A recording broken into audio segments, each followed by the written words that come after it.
Vale. A ver, recordatorio rápido para el tema de las potencias. Más o menos, las potencias se ha llegado más o menos a un consenso en casi todos los campos.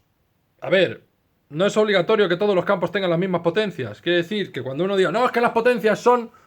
A ver, llegamos a un acuerdo hace un montón de años para que más o menos fuera las potencias de salto 350 pies por segundo con bolas de 0,20 con el hop-up quitado, 400 para apoyo, 450 para tirador selecto y 550 para francotirador monotiro, ¿vale? De cerrojo.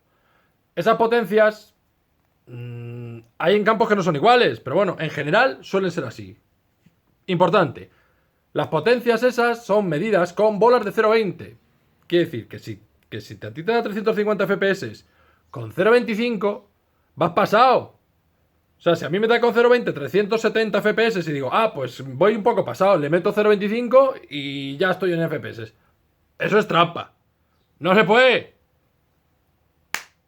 Hay que bajar la potencia.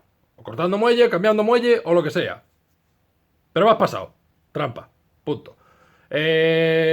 Como había problemas con el tema de los FPS, porque ya nadie llevaba bola 0 de 20, no sé qué cuántos, había gente que empezó a hacerlo en julios.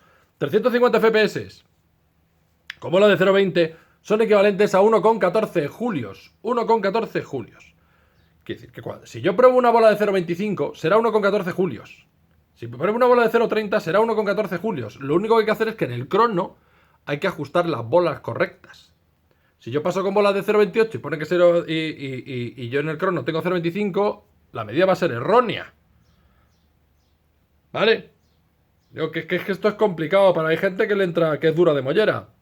1,14 julio. Luego no sé si tiradores, tirador selectos 1,70, uno con no sé cuántos.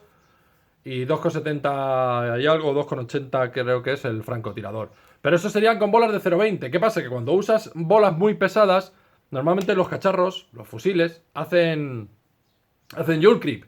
Entonces, la medición más real con los francotiradores o cuando juegas con bolas pesadas sería con la bola que tengas puesta, con el hop-up ajustado.